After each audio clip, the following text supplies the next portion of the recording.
History likes to pretend it's all grand strategy and noble battles. Spoiler, it's mostly drunk soldiers, stolen buckets, and angry lumberjacks. Today we're going through 32 wars so absurd, so monumentally ridiculous, that you'll wonder how our species survived long enough to invent Wi-Fi. We're talking about nations going to war over pastries, pigs, poodles, and one very unfortunate ear kept in a jar. If you thought modern politics was dumb, just wait. 1. We kick things off in the wilds of Maine for the Aroostook War, lovingly nicknamed the Pork and Beans War. The year was 1838, and the U.S. state of Maine and British-controlled New Brunswick were having a full-blown identity crisis about where the border actually sat. So naturally, both sides responded with peak logic and sent in lumberjacks. Not trained diplomats, not professional soldiers. Just big men with axes and plaid shirts. When things heated up, militias got called in, forts popped up like mushrooms, and supplies started piling. And yet somehow, nobody fired a single bullet. The entire war was fueled by angry letters, a handful of arrests, and enough beans to power a small city. It all wrapped up with the Webster-Ashburton Treaty, drawing a polite line on a map. But for one magical stretch, a full-scale international conflict was brewing over pork, beans, and birch bark. History's coziest standoff. 2. Next up is a story from 1739 that proves you should never mess with a man's ear. This was the War of Jenkins Ear, and yes, that's its actual name. 8 years before the war even started, Spanish Coast Guards boarded a British merchant vessel and reportedly hacked off the ear of a captain named Robert Jenkins. They told him to deliver it to his king as a warning. And Jenkins, apparently a man of commitment, did exactly that. 7 years later, he marched into the British Parliament, whipped out a jar containing his very own preserved ear, and told the whole story. Parliament, already looking for an excuse to pick a fight with Spain, went absolutely ballistic. A full-blown military conflict erupted, all because of one pickled piece of cartilage sitting in a glass container. Nobody knows how fresh that ear still looked, but one thing is clear. The British could hold a grudge like nobody else, especially when formaldehyde was involved. 3. Now here's possibly the most wholesome military story ever told. In 1866, the tiny nation of Liechtenstein decided it was time to flex and joined the Austro-Prussian War. Their entire fighting force? 80 men. That's it. They marched off to defend an Alpine pass that, spoiler alert, nobody even bothered trying to take. They experienced exactly zero combat, enjoyed what was essentially a scenic government-funded camping vacation, and then headed home. But here's where it gets weird. They returned with 81 soldiers, one more than they left with. Somewhere along the way, they just collected a random extra person, like a stray human souvenir. No blood was spilled, no enemies were fought, just a mysterious new friend and a story for the ages. Liechtenstein might be the only country in history that ended a war with a net positive in troops. That's not a victory or a defeat. That's a recruitment miracle. 4. Now for a conflict sparked by the most unlikely revolutionary. A fruit. In the late 1700s, the British Empire cooked up a brilliant scheme to ship breadfruit plants from Tahiti, all the way to the Caribbean. The idea being to feed enslaved laborers on the cheap. Enter the HMS Bounty and its soon-to-be legendary mutiny. But here's the thing. The crew didn't revolt because of the mission. They revolted because the plants were living better than they were. Precious water, food rations, and deck space were all sacrificed so the trees could travel in comfort. Tempers flared, morale crumbled, and eventually the chain of command snapped in half. The crew mutinied, shoved Captain Bligh into a lifeboat, and sailed the Bounty right back to the South Pacific. So yes, a full-scale mutiny and near collapse of imperial order, all set in motion by a starchy tropical fruit. Breadfruit. Nature's quiet agent of chaos. 5. Ancient Rome, around 40 AD, gifted humanity many bizarre moments, but nothing quite compares to Emperor Caligula waging war on the ocean itself. The story goes that Caligula, either personally offended by the sea god Neptune or just having an absolutely catastrophic day, commanded his legions to march to the beach and attack the water. And they obeyed. Thousands of fully armored Roman soldiers lined up on the shore and on imperial command began stabbing the waves with their swords. Actual, literal waves. After this magnificent assault on the tide, Caligula proclaimed a glorious victory and ordered his men to collect seashells as spoils of war. Seashells. Picture being a trained Roman legionary in full battle gear, sword fighting the surf while your emperor applauds from behind. It's less of a military campaign and more of a wildly expensive group therapy session on the beach. In Rome, apparently even the water had enemies.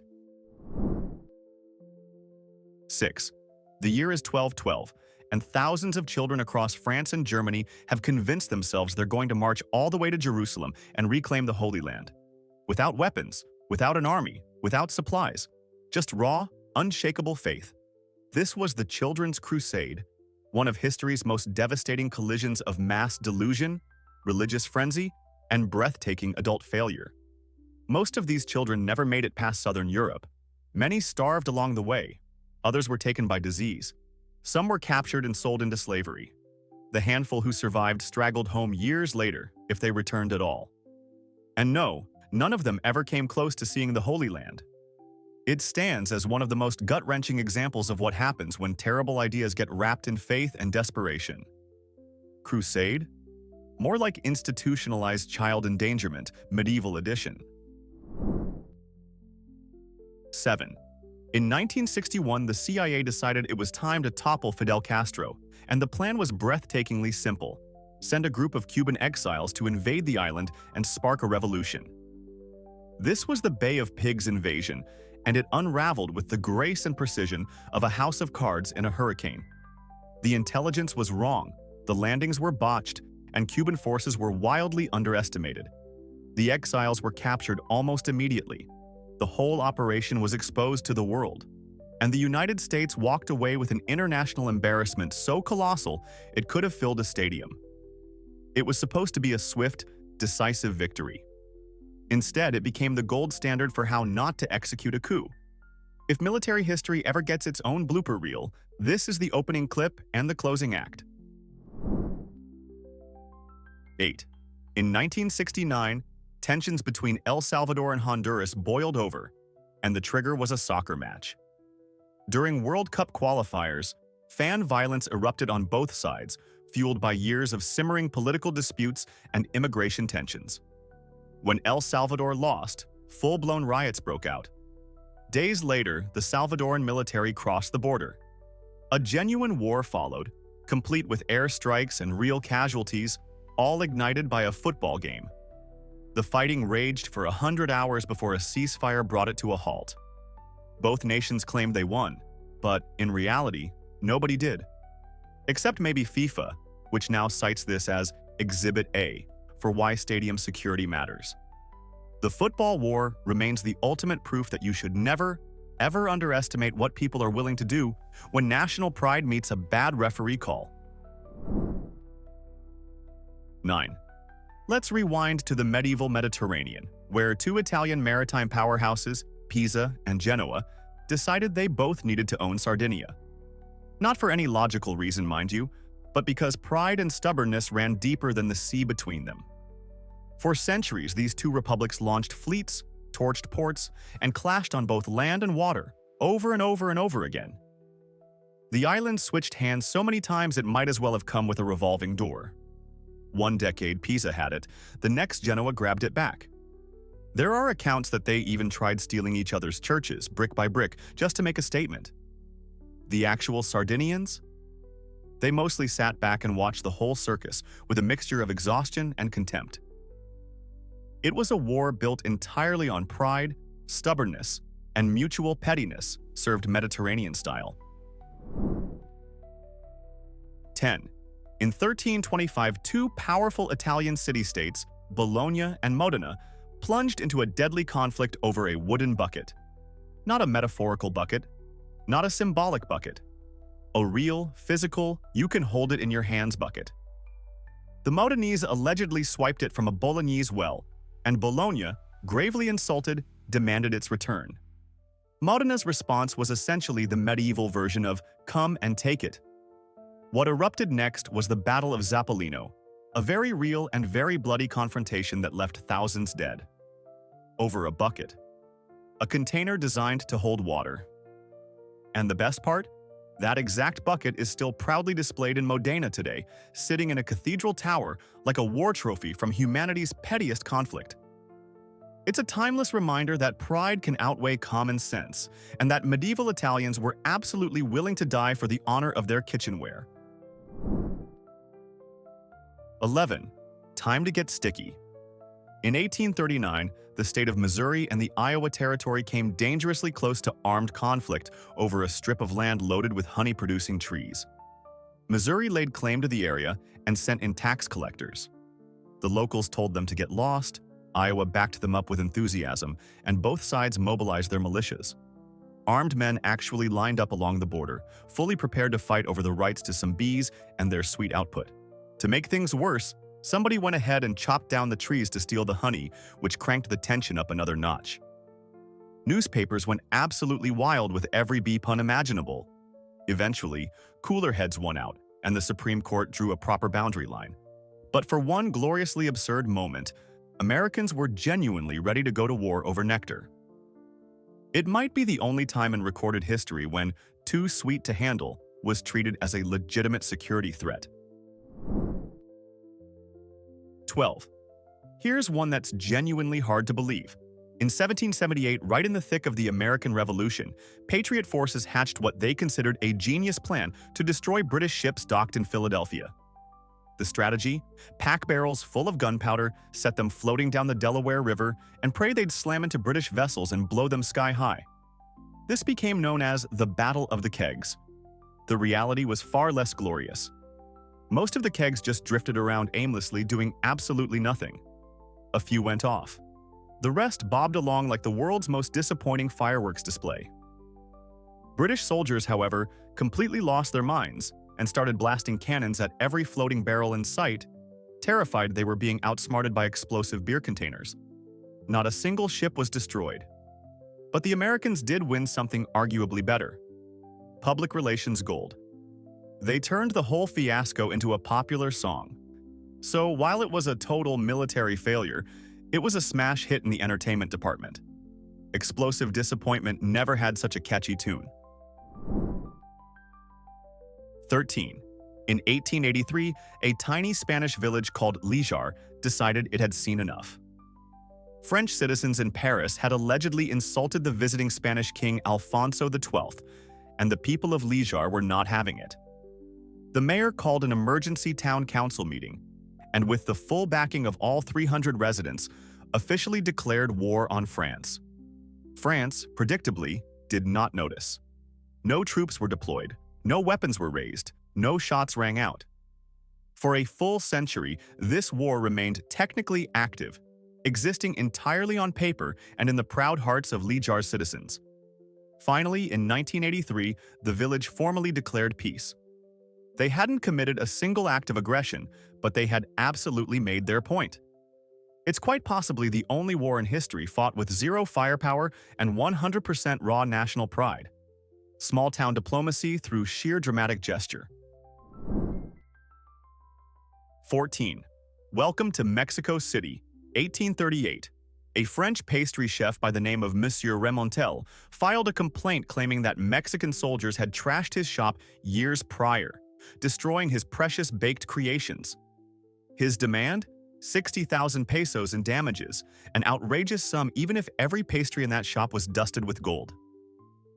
Mexico initially brushed him off with a laugh. Then France stepped in. And when I say stepped in, I mean they dispatched an entire naval fleet, blockaded Mexican ports, and opened fire on a coastal fortress. This was an actual armed conflict, fought with real warships and real casualties, triggered by ruined deserts. The whole thing could have been resolved with a fresh croissant and a handshake. Instead, cannons roared and soldiers bled. The Pastry War became a genuine chapter in military history. Just try explaining to your grandchildren that your ship went down because of an international argument over damaged tarts. Bon appétit, Diplomacy. 15. In the late 1800s, two American paleontologists, Othniel Charles Marsh and Edward Drinker Cope, launched one of the most bizarre rivalries in scientific history.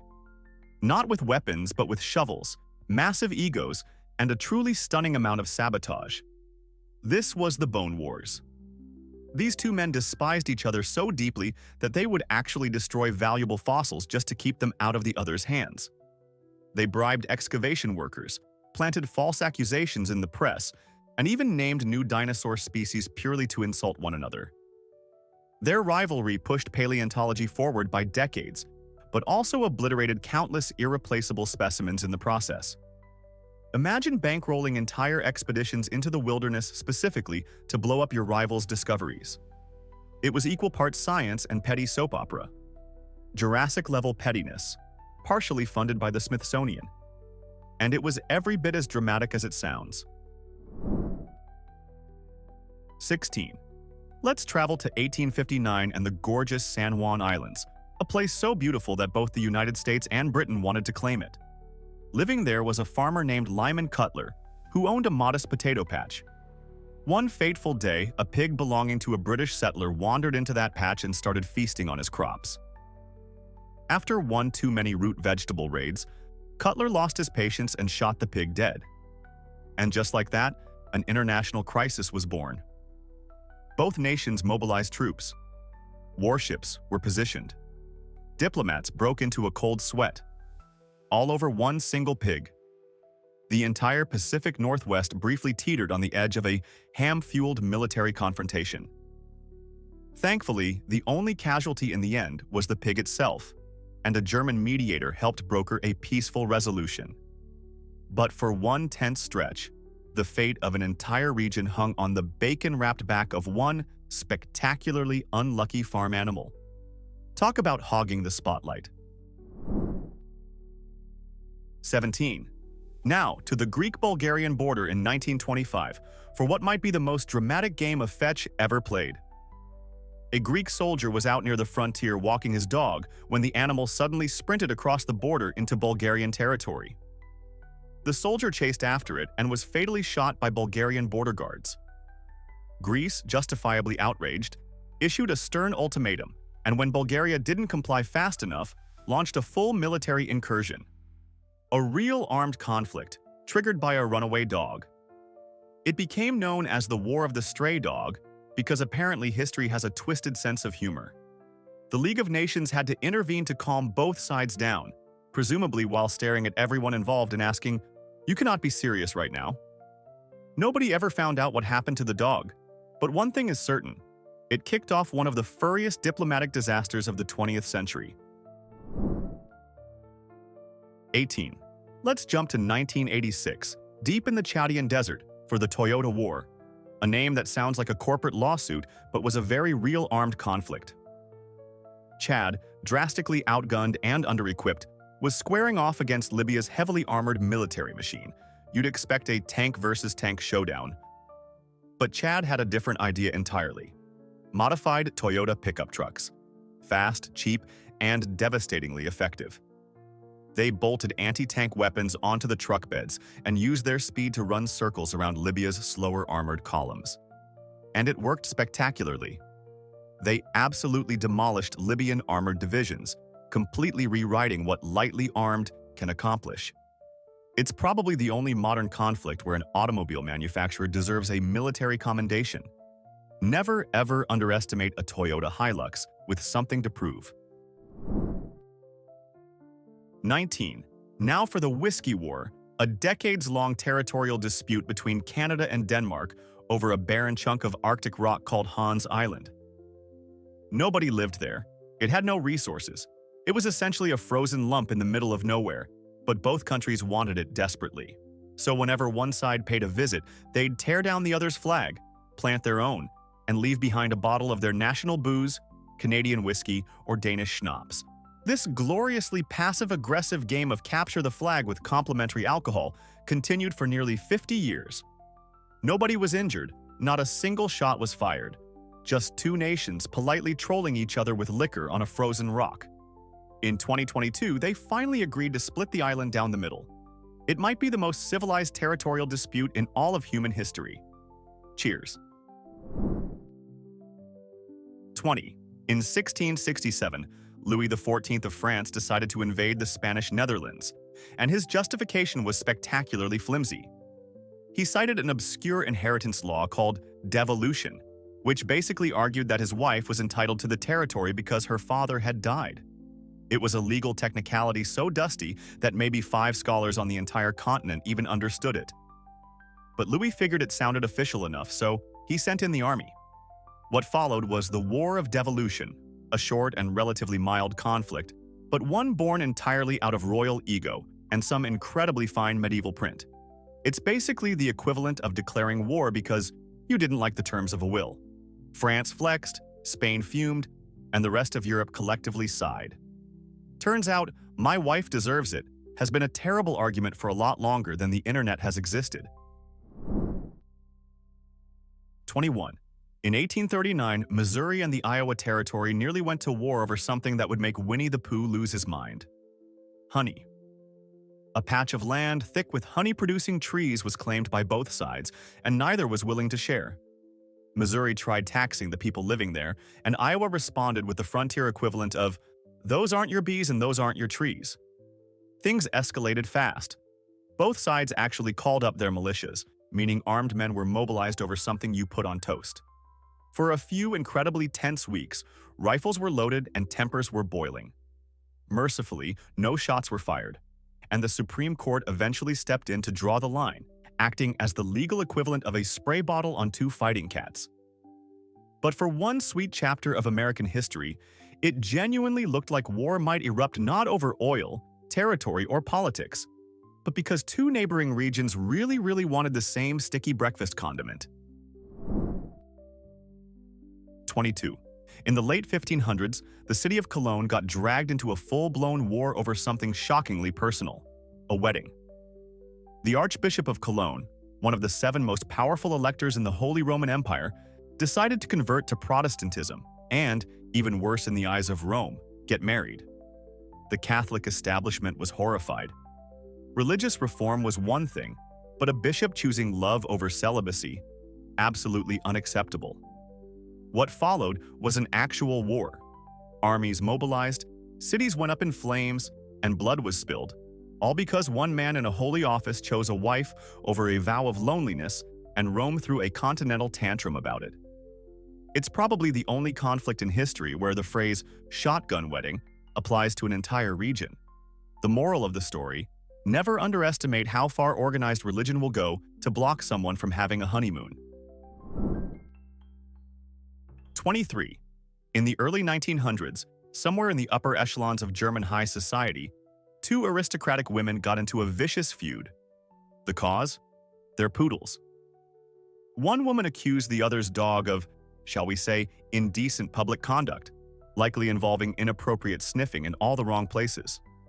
The situation spiraled so wildly out of control that their husbands nearly challenged each other to a formal duel over the matter.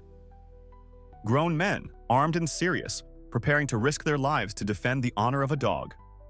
Newspapers picked up the story immediately, and the public followed every twist like it was a daytime drama. Eventually, cooler heads prevailed, and possibly the poodles themselves lost interest, diffusing the crisis.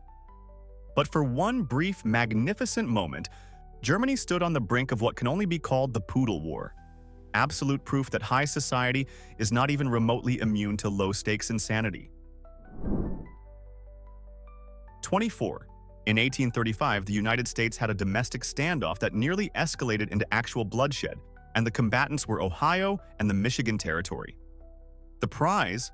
A soggy, unimpressive strip of swampland known as the Toledo Strip. Both sides claimed ownership, and absolutely neither was backing down. Militias were called up, troops squared off along the border, and for several tense weeks the nation stared down the barrel of its own absurdity. Shots were indeed fired, but into the sky. One man got stabbed, reportedly by accident. Everything else was just yelling, posturing, and mountains of paperwork. Eventually, the federal government gave Toledo to Ohio and tossed Michigan a consolation prize, the Upper Peninsula. Because apparently nothing says, "Sorry we took your swamp," quite like handing someone thousands of square miles of frozen wilderness. American conflict resolution at its absolute pettiest. 25. And now for the shortest war ever officially recorded, the Anglo-Zanzibar War of 1896. Following the death of the Sultan, the British Empire wanted their hand-picked candidate on the throne. Zanzibar disagreed and barricaded the palace. The British issued a firm ultimatum, it was ignored, and at exactly 9:02 in the morning, the Royal Navy opened fire. By 9:40, everything was over, 38 minutes. One side lost its entire navy, which consisted of a single boat. The palace was leveled. The new sultan surrendered on the spot. The war was finished before most people had even gotten through their morning tea. It still holds the Guinness World Record for the shortest armed conflict in history. Imagine going to war, losing absolutely everything, and still wrapping up in time for brunch. History's fastest defeat, served before lunch. 26. Let's rewind to 15th century France, where a group of nobles had a truly brilliant plan: stage a rebellion with absolutely no coherent strategy whatsoever. This glorious mess became known as the Mad War, or La Guerre Folle, and it lived up to every syllable of that name. Powerful aristocrats rose up to challenge the regency of Anne of Beaujeu, but then immediately got distracted by internal squabbling, alliances that dissolved within days, and plots that made zero logical sense. At one point, rebels literally switched sides in the middle of the fighting. The crown crushed them with almost embarrassing ease, mostly because the rebels were spending more energy backstabbing each other than actually waging war. Think of it like Game of Thrones, except someone replaced the dragons with drunk in-laws and lost the script halfway through. Medieval political chaos at its absolute peak. 27. Back to the 18th century, where the Austrian army managed to fight and defeat its most fearsome enemy, itself. In 1788, during a campaign against the Ottoman Empire, Austrian forces set up camp near the town of Caransebeș. That evening, a scouting party went looking for alcohol and stumbled upon some locals hawking schnapps. Before long, the soldiers were hammered, rowdy, and still very much armed. A gunshot rang out, panic spread like wildfire, and in the pitch-black chaos, entire regiments opened fire on each other. Horses bolted in every direction. Officers screamed commands in 5 different languages that nobody understood. And by the time dawn broke, hundreds lay dead, all killed by their own side. The actual Ottoman army rolled in 2 days later and found the battlefield already littered with Austrian casualties. Austria had waged war on itself and lost. Sometimes the real enemy was inside the camp all along, literally. 28. Allow me to introduce one of history's most endearing eccentrics. Emperor Norton I, self-proclaimed Emperor of the United States and Protector of Mexico. In the 1860s, a San Francisco resident named Joshua Norton simply decided one day that he was the supreme ruler of the nation. And the public went along with it. Local businesses accepted his homemade currency. Police officers saluted him on the street. Restaurants fed him for free. Among his many imperial decrees, he officially declared war on the United States Congress for being too corrupt. Nobody followed through on it, obviously, but he also declared peace immediately afterward, so it all balanced out. He even issued a decree demanding a bridge be built connecting San Francisco to Oakland, a project that would actually come to exist decades later. Delusional? Quite possibly. But in a world drowning in chaos, Emperor Norton was strangely consistent. He ruled without violence, without taxes, and without a shred of logic, and the people loved him for it. 29. Now let's return to Sardinia, where from the 11th to the 13th century, Pisa and Genoa waged an absurdly long and bloody struggle for control of the island. The motivation? Both republics were consumed with dominating the Tyrrhenian Sea, and Sardinia sat right in the middle of their ambitions. What started as a merchant rivalry between sailors and traders mutated into a full-blown obsession that spanned generations. They assembled massive fleets, ransacked each other's ports, and traded the island back and forth like a cursed heirloom nobody could hold on to. At one point, Genoa went so far as to kidnap a Sardinian bishop purely to send a message. This was never really about the land. It was about pride, ego, and maritime stubbornness taken to a pathological extreme. Centuries later, Sardinians would probably still agree. The only thing dumber than losing your island once is losing it twice in the same century. Bravo, Italy. 30. Jump to 1883, to Dodge City, Kansas, the beating heart of the American Wild West.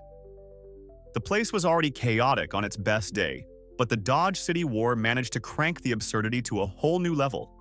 This wasn't a conflict between armies. It was a showdown between gamblers, saloon owners, and lawmen with competing financial interests.